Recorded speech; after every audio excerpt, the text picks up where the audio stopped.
Welcome, readers. Today on Book Chat, joining me is my Buddy Reads co-host, Classy. We'll be discussing The Good Sister, written by Sally Hempworth. Stay tuned. Today's episode is sponsored in part by Amazon Music. Check it out. It has 70 million songs, thousands of playlists. You can listen without commercials. Sign up today and get your first month for free using the Shelf Addiction link. Go to getamazonmusic.com/shelf addiction and sign up today. Again, the code is Shelf Addiction. The link is also in the show notes.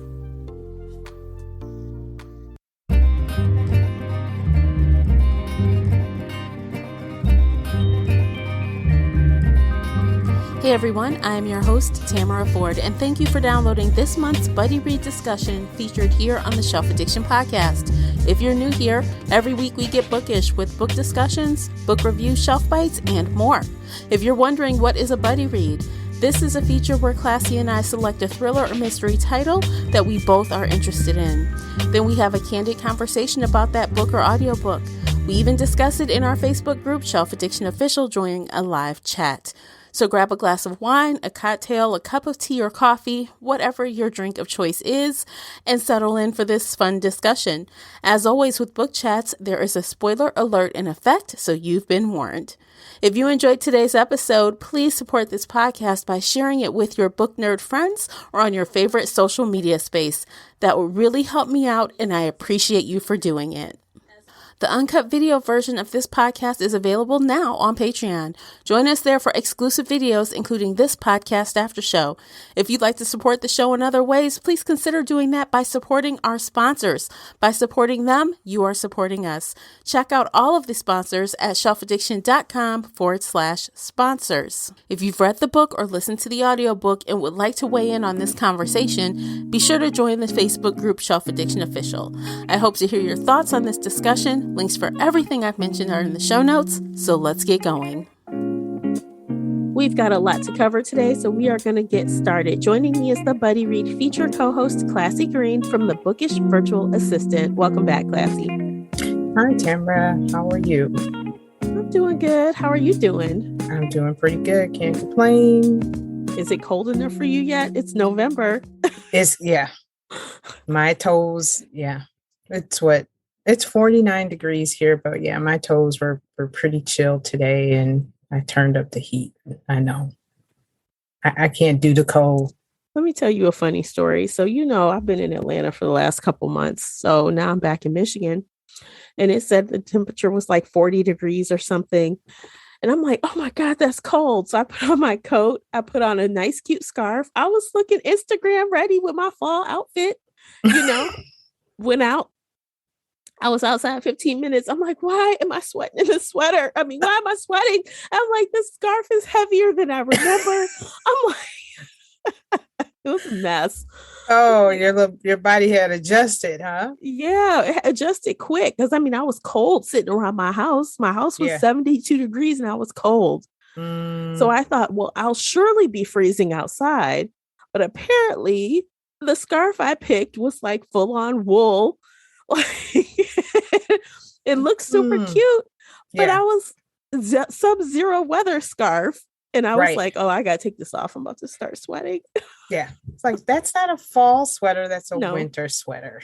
Scarf. Yes, but you were pretty bundled up then. I know I was, but I thought I had the fall vibe, so I had the long plaid shirt jacket. It was super cute. I had my little fuzzy boots on, had my leggings on, had the cute fluffy scarf. Look, I was going for the basic bitch vibes.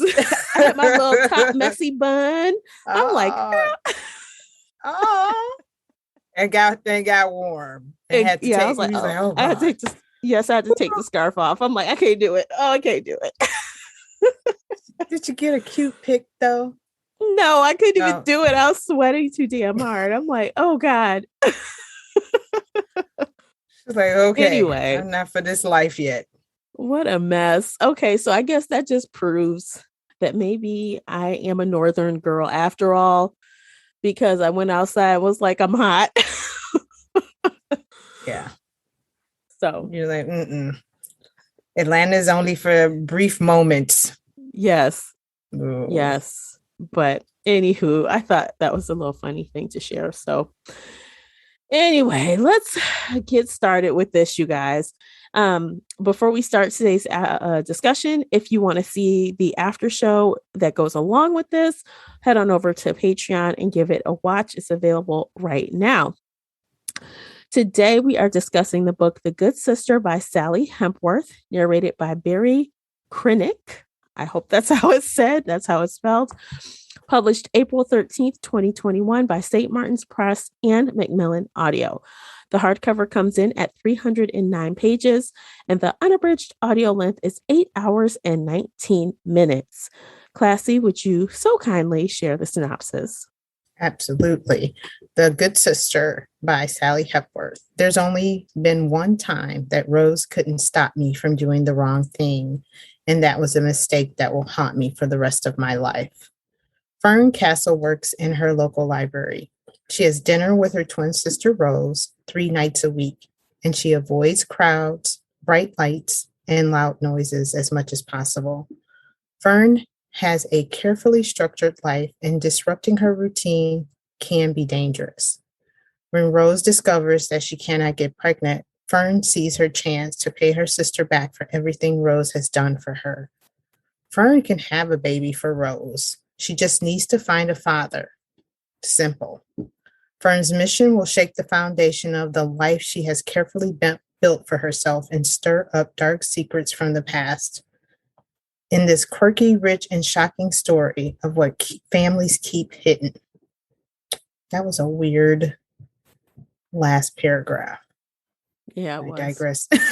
Yeah, I was It like was, reading though. it, and I'm like, it didn't flow. Something was missing in that last paragraph. But yeah, that's the synopsis from Goodreads. All right. It's like they missed a sentence.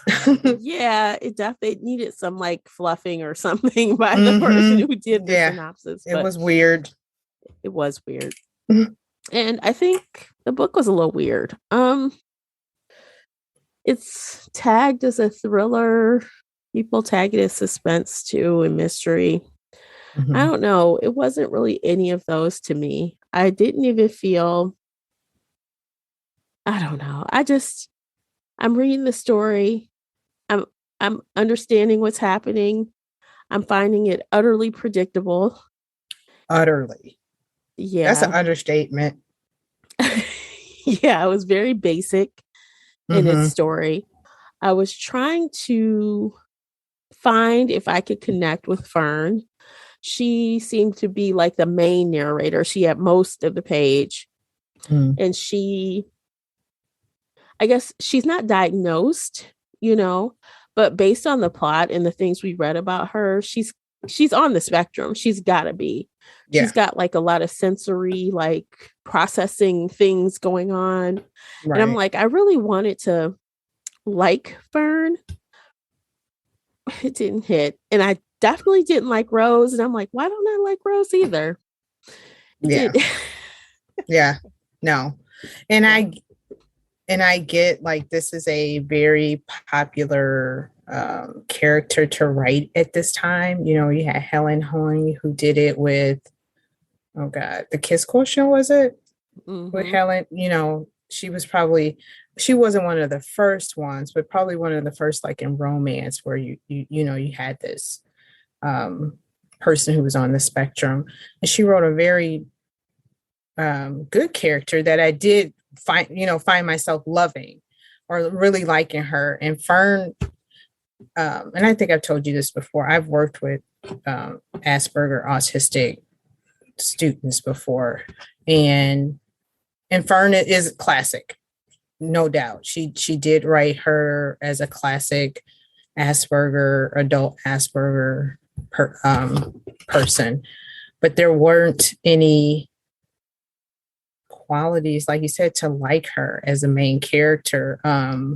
She was very robotic, which again, there were moments that I did enjoy, when she had the relationship part, when she met Wally, Rocco, aka Wally, who she called Wally, who also probably had some kind of Did you catch the "Where's Waldo" thing? It's because of his Yes. hats. Yes. That's why she called him Wally. Mm-hmm. I guess they call Yes. him Wally and not Waldo in Australia, I guess. Yes. That's what she Yeah. said. In different countries, Waldo is called different names.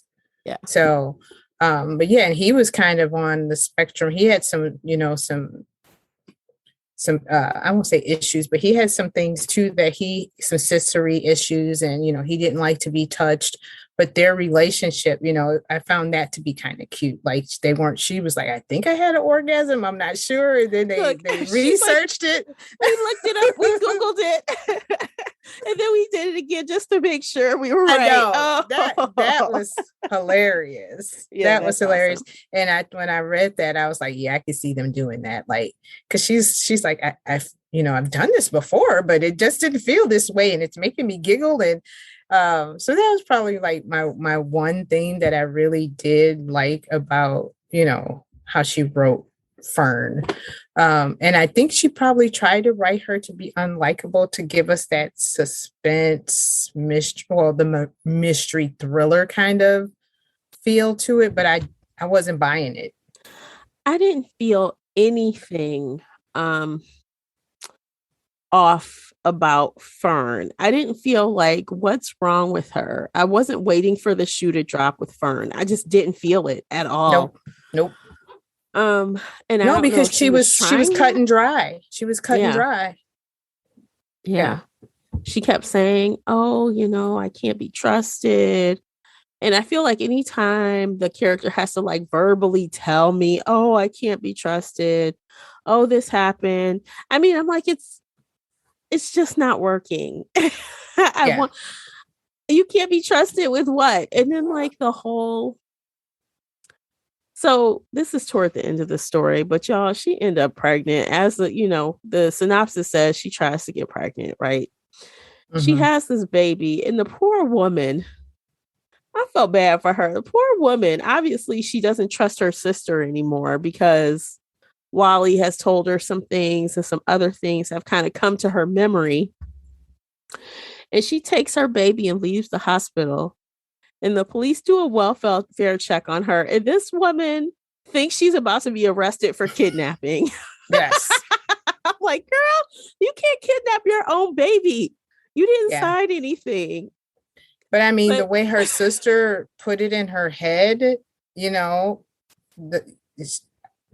would have felt the same way too, because her sister, because just before she left, they were, like you said, she didn't sign the papers, but the adoption agency said, and if you do this and that, you can't turn back. And I think it was that little transition where she was like, I'm leaving. Yeah. And it made her seem guilty. Yeah. Yeah. She's like, you have options. You don't have to do this. You can do this. You can do that. And she's like, oh, I had no idea. And she was being manipulated. Yeah. That was clear. And her sister made her feel guilty about everything, like everything, all the things I've done for you. She didn't literally say those things, but Fern felt that way. So for her to walk out with this baby that her sister so desperately wanted did make her seem like, I think I'm doing something wrong here. Yeah. Yeah. Absolutely. And when it came to Rose, so instantly when we're reading about their childhood, I'm like, something is very wrong when you have two people that were raised in the same house by the same woman, and you have polar opposite opinions on your childhood. Polar opposite. Rose says we were abused, this and that. Fern's like, well, it was a little hard, but our mom was kind, and da-da-da. It was a fiasco reading that. I'm like, okay, so somebody's lying, right? Yeah. Somebody's lying. And then when it came out who the liar was, obviously we know it's not Fern because we've been talking about Fern. I'm like, wow, she tried to pull a Amy Dunn. She tried it. Yeah, she did. She really did, but it didn't work. Yeah. And the thing is that if you're going to use this kind of character for to make us feel like who's lying, please do not use the Asperger person, even though or somebody on the spectrum, even though we did read like the escape room where we had Lucy, I think it was, or whoever that character was, who they used for their skill set. But she, her moral, even though she went along with some things, in the end, she couldn't because of that right and wrong. There's no gray for them. It's either black or white. And that's what I think the problem was with this book, is because she tried to use Fern as, the bad person in the beginning. And anybody that knows someone on that spectrum, it's kind of hard because they have a hard time lying. They're upfront, they don't get it.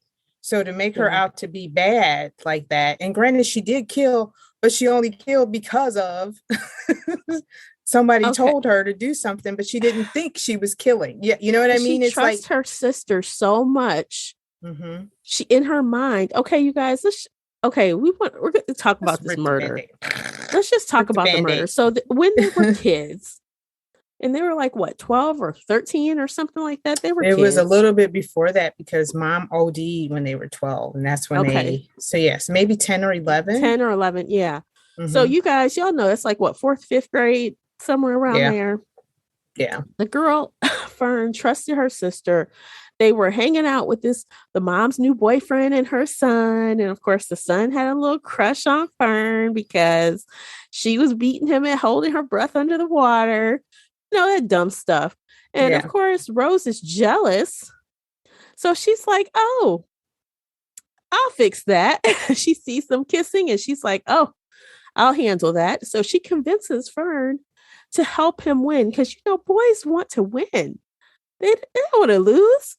You got to help him. Just help him hold his breath longer than you. Yep. And she doesn't say hold him down, but Fern knows what she means. And she's like, well, I read a book and I know he can stand her there for 40 seconds and it should be okay. Yep. And Rose is like, okay, I'll watch on my watch. I'll let you know when 40 seconds is up. Fern is like, okay. Yes. Girl. And she's my person. Yes. And she's like, it seems like it's longer than 40 seconds. Is it 40 seconds? She's like, nope, just a little while longer. Almost there. And then she just waits for the kid to die. And then she's like, oh, that's 40 seconds. Yeah. Oh my God. And then when he's lifted out of the water, what does Rose say? Fern, what did you do? What did you do? Yes. She gaslit her whole fucking life. Her whole life, she did that to her. Yeah. Yep. Thinking because of her disability, she's the weak one. I'm the strong one, even though, and at first I did feel sorry for Rose in the book because of the difference from Rose's perspective. She kept saying how her mother always basically called her chubby, round Rose, would leave her, would always take Fern's side. And so I was like, ooh, mom was, pretty mean. No wonder she has issues and she, sees a therapist and, all this, and she journals and, but yeah, come to find out she was not the good sister. No, she was crazy, basically. And she lied at every turn. She did kill her mother. And she tried to kill her when they were young. She tried to kill her more than once. And she did succeed the second time as an adult. But you tried and failed. Yeah. I'm like, wow. And it was while I was reading the parts where, they were kids. I'm like, their mother is freaking awful. Mm-hmm. Like, her mother is the worst. And comes to find out that was not her mother at all. No. It was this was Damien. I won't call her Damien, but what was the evil kid that in all the movies, you had the bad seed. She was Yeah. basically like the bad seed, but Yeah. from this story, it was kind of flipped, like, because usually with twins or even siblings, period, there's always that one where you try to pit. Mom always has a favorite, Right. that's what they say. And Fern was the protected one, and that was not the case. So I will give Sally credit for that. How, she made us to believe that the mother, Nina, was such a bad, mean mother to round diabetic Rose as she grew up, because she could not do anything right. And I wasn't quite sure why she put in the story of Rose being sexually assaulted by the boyfriend, because it was like, I wasn't sure why she dropped that in the story, because was that to lend some of maybe the psychological,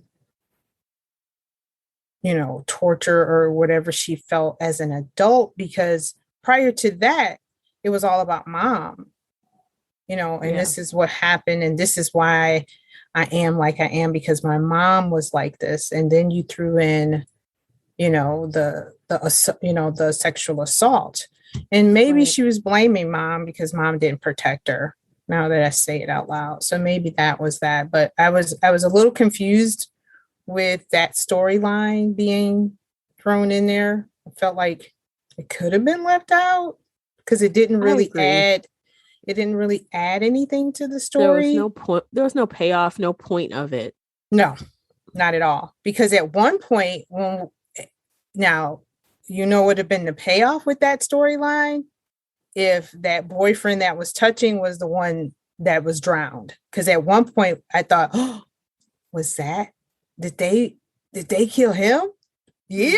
I was like, yes, please kill him. But no, it was not him. No. Yeah. I don't know. It was honestly, with all the stuff we're talking about, guys, the more and more I talk about it, it really just seems like a family domestic type novel. Mm-hmm. Not family suspense. Saga drama. Right, like a family drama, not a thriller, not even a mystery, because while we were misled by, the diary entries, once that was figured out, it was like, it wasn't like a mystery. It was like, oh, dang, she was lying. It was like, things just started to unravel. Hidden secrets, like you were saying, family drama. Right. Yeah. So even after mystery. That, and then the Rose, she tries again at the end. She's writing a new journal. And then she's tearing pages. Well, she writes the truth, tear the pages out. She's like, you think I'm stupid? I'm not going to keep this written down. And then she starts to write more lies. Yeah. And I kind of thought she was a liar, because there was something really weird about her relationship with her husband at the beginning, but yeah. And then I struggle too sometimes when we read books, because after you read them so long, you tend to, when it's predictable, it's like, right about now, this should happen. And I'm like, that's the bad part about reading these, because am I delving too much into it? I remember we did an Instagram live and somebody said something about the wives, and she's like, you guys, you went too deep. The book did what it was supposed to do. She did this and that, and that was it. And I'm like, am I doing that with some of our books? Like, are we going like, okay, y'all can't see the look on my face right now unless you're on Patreon. But I'm like, what do you mean going too deep? I know. Well, sometimes you can just like, because sometimes I feel like I analyze like some of the books so much, and I'm like, I wonder if they would have did this, and that. And I'm like, it's just a book. She tried to write it this way, and I'm just going, she should have did this. She should have did that. And why did she do, like what I was just saying before, like, why did she drop the sexual abuse in the story when it didn't have a payoff? And, so, but again, that's what we do this podcast for. We are critical readers. And I think I'm also critical when I watch TV, when I talk about TV on my other podcast. Mm-hmm. And I don't think there's anything wrong with that, to question plot lines or plot devices that are being used. Yeah. Especially because I am a fan of saying, I say this all the time on my Walking Dead podcast, make it make sense. Lord have mercy. What is happening? Right. And I think that was my struggle with this. It was like something's like, why did she even drop that in there? It wasn't even like a red herring. Right. I mean, I love a good red herring. Like, oh, she tricked me. Damn. Oh. And it was nothing like that at all. It was just, my mother had lots of boyfriends and he touched me. Okay.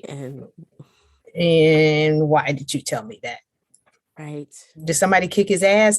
That's what I'm talking about. Like, okay, so he touched you. Why didn't nobody kick his ass? He should have been dead. He should have been the one that drowned, not the little boy. So, yeah. Weird. Very. Okay, we got more to talk about, more to break down. I want to talk about the audiobook a little bit. Obviously, we have to rate it, but I think this is a good point to take a commercial break. You guys check out the sponsors for this episode. The links are below in the show notes. Also, check out, you guys, it's the end of the year. You don't want to miss my newest notebook or latest notebook. It's all about challenges. You keep track of your challenges in the notebook. Y'all, you need this in your collection. Check it out on Amazon and let me know what you think about it. So we'll be right back. Today's episode is brought to you by the Shelf Addiction merch store. Check out all the bookish t-shirts, notebooks, mugs, and more. Don't miss out on these original designs, perfect for any book nerd. Support the podcast and visit shelfaddiction.com/merch and pick up your next favorite bookish item. All right, and we're back, guys. Thanks for checking out those sponsors. Don't forget to click those links, y'all. Supporting them supports us. So let's finish this conversation. I was looking at some of the 1-star reviews because I love to see when other people think like me, because I know I'm not alone.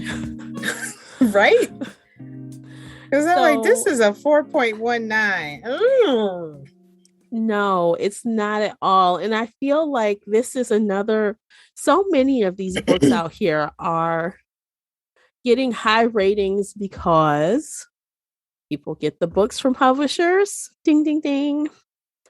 They get them from NetGalley and other places, and they feel like they just want to rate them high, or they've read other things by the author, so they just love everything. But I swear, you guys, I'm not being critical. This is not a thriller or a suspense or mystery title, and that upsets me that it's labeled as such, because I would have never picked this book. Yeah. And apparently a lot of other people agree with that. And a lot of other people have problems with the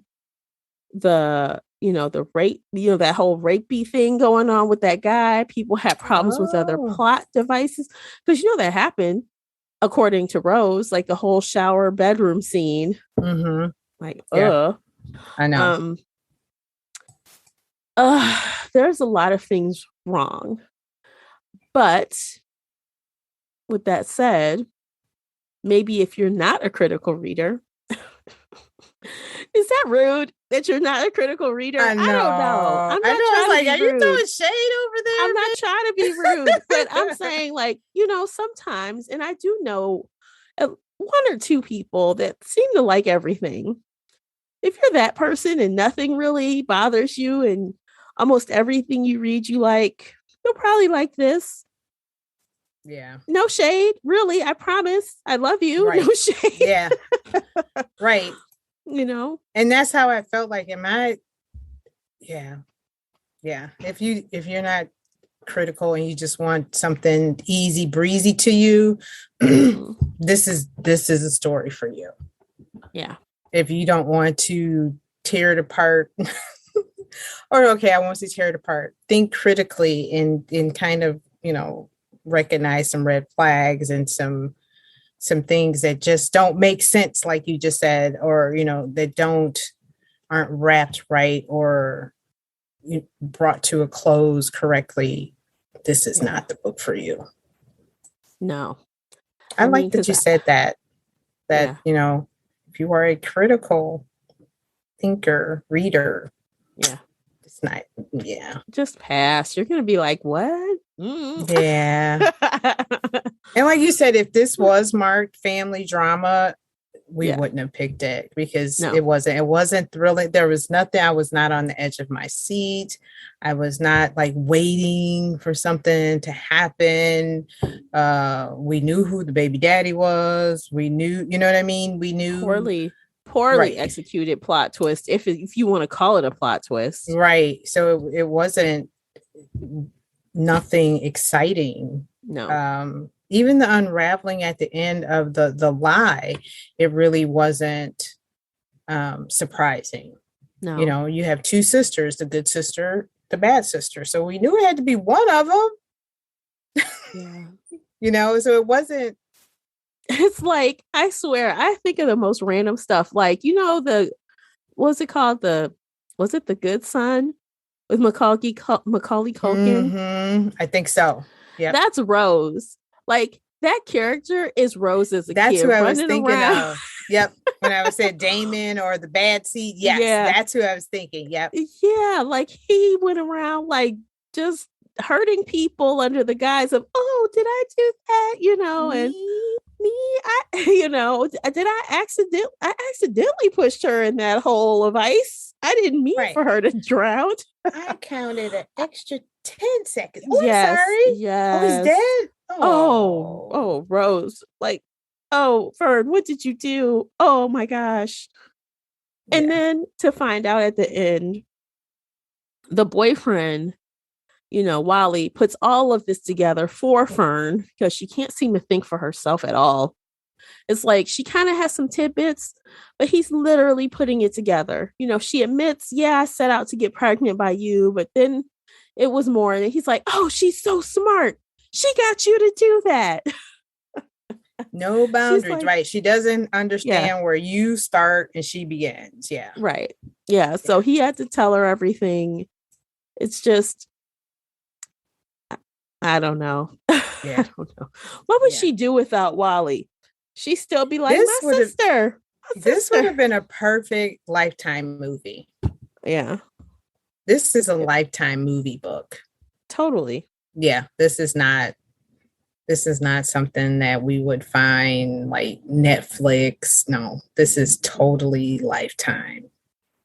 Yeah. With actors you don't recognize. Mm-hmm. Yep. Or one that they always use for Lifetime, the regular. But yeah, this is a total, the more we talk about it, because I mean, when the kind of books that we like that are really good mystery, thriller, suspense, it's Netflix, baby. No holds bar. Yeah.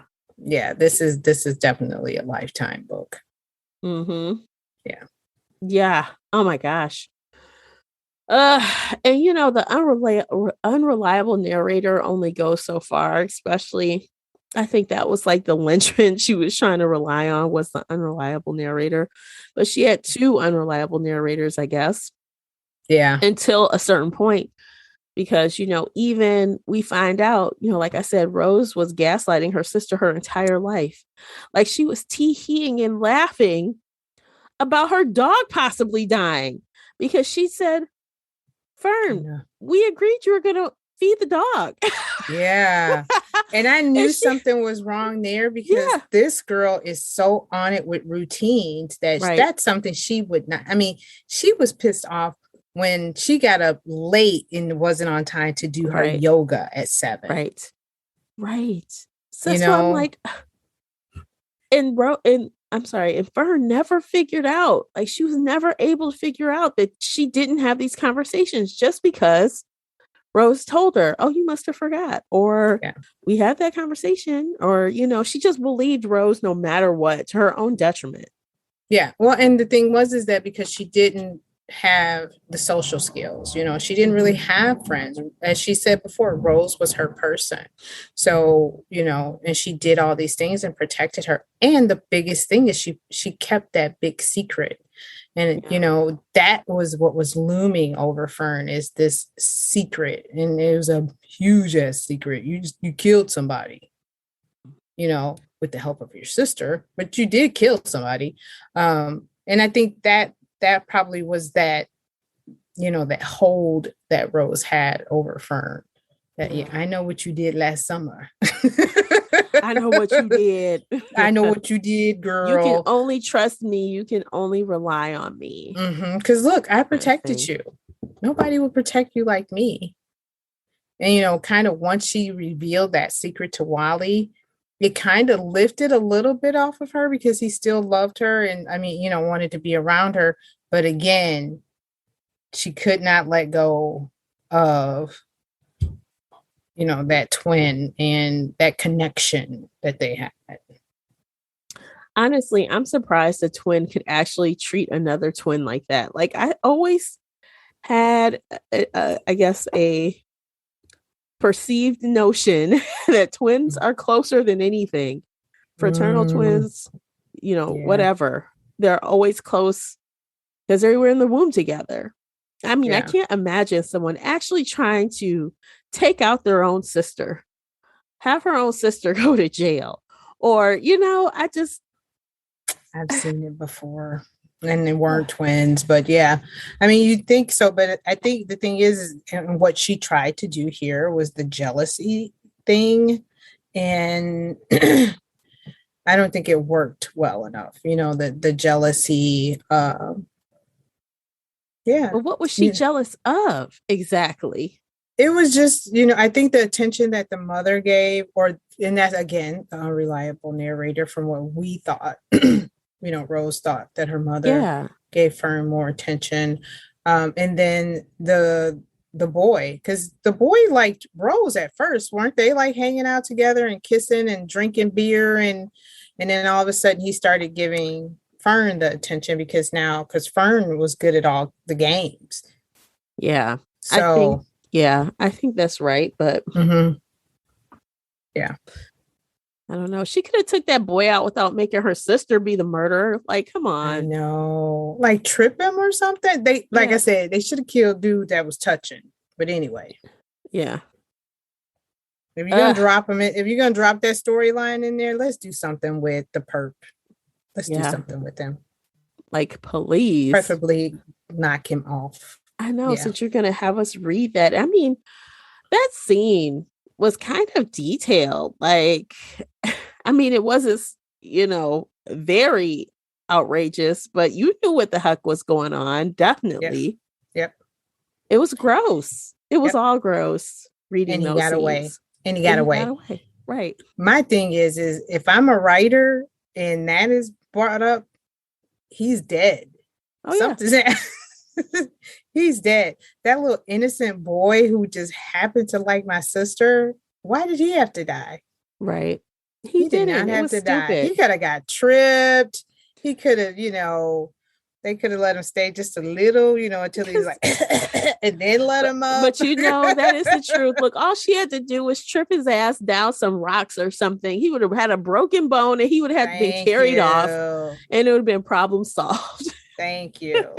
You have to kill him. Because it was clear that the perp, you know, the little predator, you know, he tried touching Fern, and Fern was no. She got him in the balls, and he left her alone. So I mean, that right there would have been a perfect story for revenge, because, you know, what better way to have a sister kill someone because you've hurt my sister, not because of jealousy. Yeah. Which, I mean, jealousy does happen, but the thing is don't use that plot device or that kind of storyline and not do anything with it. Right. Do not skate. Do not skate over something like that. If you're going to use it, baby, use it. Put it to use. Yeah. Yeah. Wow. Okay. So Didn't I'm think we were going to assuming go there, but we did. Yeah. Forgot about that. So you listened on audiobook too, right? I did. What'd you think of the narrator, Barry Krennic? I feel like she was a little robotic. It almost reminded. Okay, I'm gonna be honest. Uh-huh. Well, we're always honest, but her voice reminded me of what's the little robot? Well, not what is it on TikTok where they have somebody like reading.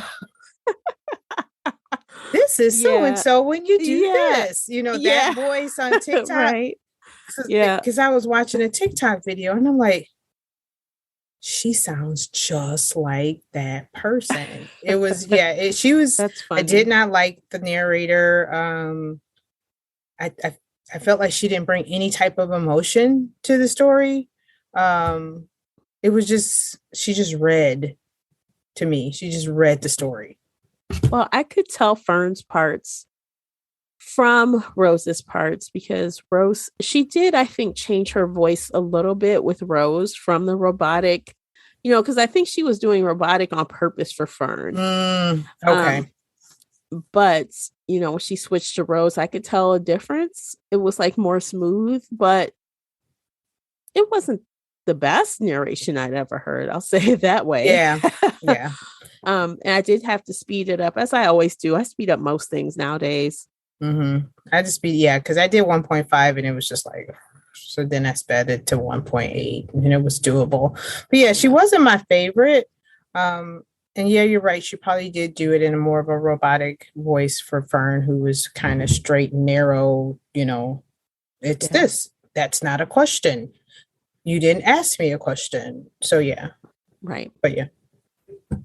But she could have added something to it that would have made Fern more likable, or something about her. Some kind of emotion. Right.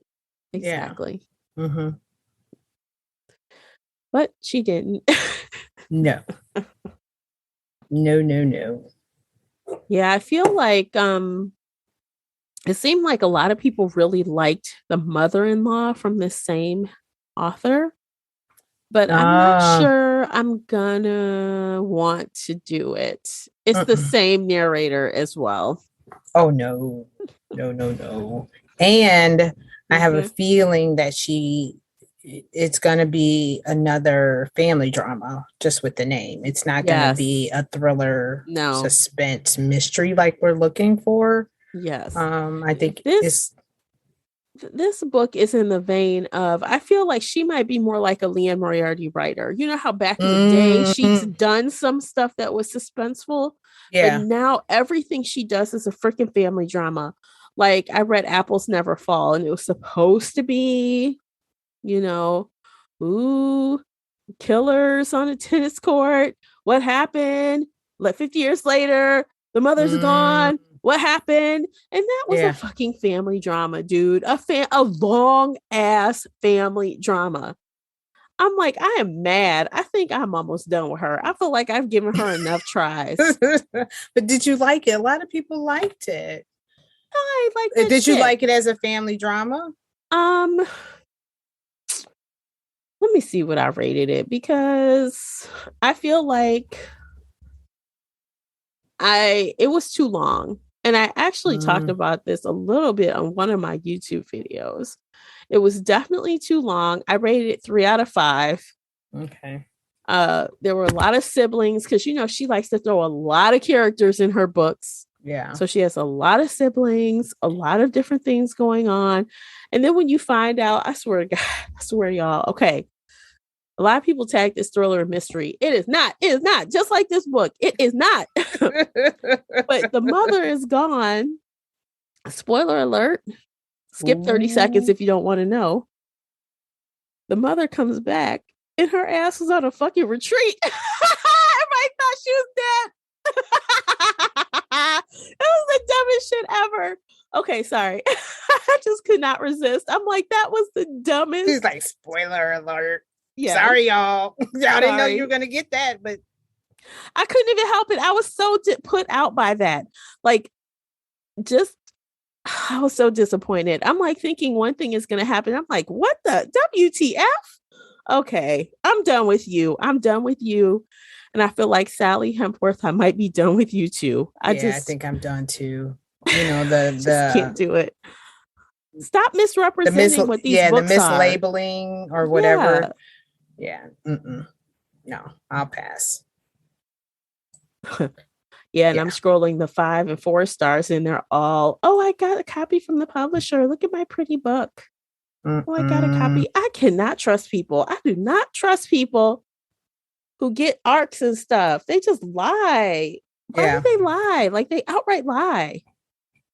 Right. And that's not helping us as, you know, fellow readers. No. Because they're like, oh, okay, it's good rating, maybe. So now it's just, everything is, I'm just going to consider everything a crapshoot. We're just going to try it. Sometimes I'll be wanting to call people out. Like, why you tell that big ass lie in this review? I know. So somebody called this a domestic drama about twin sisters that entertained all the way to the end. Whatever.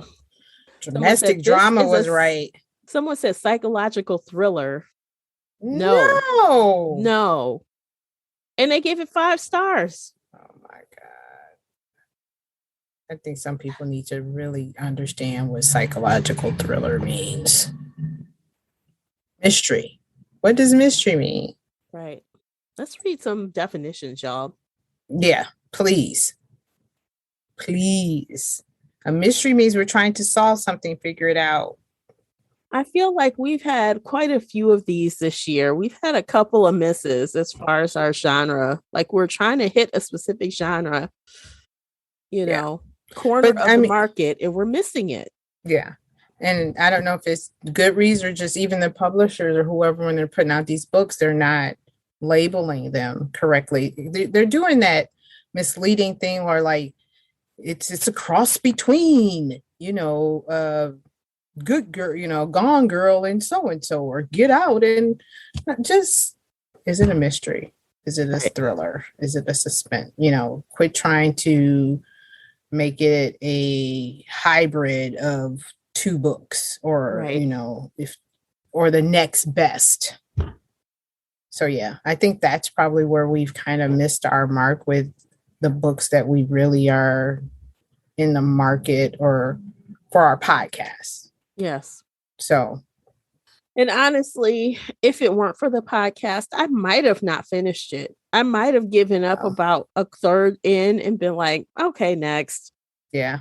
I was bored, but I finished it. There was nothing exciting. Like, I was like waiting for the shoe to drop or nothing. It was just like, okay, how many more? What percentage am I at? That's what I was looking at my phone, like, okay, 30% more. Come on, I gotta finish it. That's how I felt, like, come on, it's a sprint to the podcast. Yeah. But no, it was nothing exciting. Yeah. I think I could probably think of 3 maybe exciting books that we read this year that we just were just like, oh, yeah. Which we will reveal to you in December. You like the way I segued that? Yes, we will reveal that. Thank you guys. We are going to have a best of in December. So make sure you're subscribed to the podcast so you don't miss it. Yeah. So let's rate the thing. Let's rate it. Are you ready? I am. Okay. I'm going to give it a 3. Okay. Yeah. It wasn't like horrible 2, but I would give it a 3. Yeah. I mean, just a 3 based on what we talked about. There were a few things I did like, but not a whole lot. So a 3. I would give it, I was kind of between a 2 and a 3, but I'll round up only because I had some laughs out of it. Yeah. Right. I was thinking of our other book that we rated before that we gave it 2, and I'm like, oh, it wasn't that bad, but it was close. Yeah, this is definitely forgettable. Mm-hmm. And if you ask me in 6 months what this book was about, I might remember some of it. Yeah. Yeah, definitely not anything to remember or recommend to a friend or, like, yes. Would you recommend a book? Not this one. Not this one. No, and not for mystery, thriller, family drama. No. Perfect. And I mean, if I really rated it based on what it's tagged as, this would be lower than a 3 because it is not any of those things. Yep, exactly. Yep. That's true. It would be a 2 if it was just based on, not just based on, but it's not a mystery. It's not a thriller. It is family drama. So yeah. Ugh, y'all. Ugh. Okay, let us know. Let us know what you thought of The Good Sister if you read it. And if you loved it to death, if you're a 5-star, 4-star person on this book, man, hit me up and let me know why you chose that rating. I would love to know. Join us on book clubs with a Z, or join us at Shelf Addiction Official, and we could talk about it during book club. Tell us why we got it wrong. Join us and tell us. Yes, we would love to hear it. Yes, absolutely. All right, guys. So I think that's it. What do you think, Classy? Definitely. I'm done. Okay. We are done. All right. We are done with today's episode. We are done with this book. We are moving on. Be sure to join us next month. And, I didn't even pull up our book for next month. Do you have it handy? Wanda. Let me see here. Wanda Norris. Come on, Goodreads. Wanda. Come on. Wanda Norris. I think that's her name. No. No, it's let me go to y'all. I'm about to pull up my graphic that I made for the book for the group. Okay. I'm like, what is the book? All things. Oh gosh, come on! I can't believe I did that. Okay, where is it, y'all? Okay, All Her Little Secrets is the book. So next month in December, we are reading All Her Little Secrets by Wanda M. Morris. So yes, it is Wanda. But not Norris. No, it's Morris with the M. Okay. So check that out. Join us in all the places and you can talk with us about this book. And if book club isn't your thing, don't worry. We'll be right here next month to tell you our opinion about this book. And I'm crossing all the fingers and all the toes that it actually falls within the genre. Please, God, help me. Please, sweet baby Jesus, in the manger. Yes. Give us a Christmas present. It's Christmas time. Come on. Yes. Yes. Yeah, they're calling this a debut perfect for fans of Attica Locke. I don't know why they did Alyssa Cole. I'm sorry, I struggle with that one. I know. Okay, Harlan that Coben. was not okay.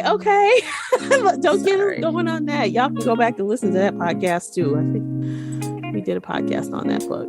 But we'll leave it there. We'll just leave that there. Yep, guys. We will. We'll see you next time. Until then, happy reading. Take care of yourselves. I'll see you on the internet. Bye, guys.